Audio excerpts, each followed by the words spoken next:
Okay sir, तर आपण ग्रामीण भागात आहोत, तर ग्रामीण भागातील मुलांपर्यंत अशा रोजगाराच्या संधी वेळोवेळी पोहोचत नाहीत, तर आपली शारदा शिक्षण संस्था हेच तर काम करते, तर याबाबत तुमचं मत काय?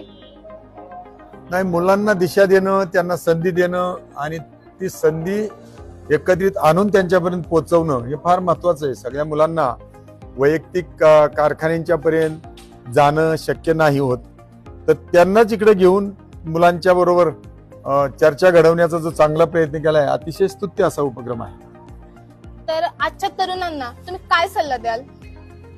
मी तरुणांना एवढंच सांगतो की त्यांनी खूप वाचन करावं, अभ्यास करावा, नैराश्य येत राहतं ते झटकून द्यावं, स्वतःचा आत्मविश्वास वाढवावा आणि काही झालं तरी 100 वर्षाचं आयुष्य आपल्याला यशस्वी जगायचं आहे ही कल्पना मनामध्ये ठेवून त्यांनी वाटचाल करावी, हीच माझी भावना आहे. थँक्यू सर, खरंच आज मला तुमच्याशी बोलून खूप छान वाटलं.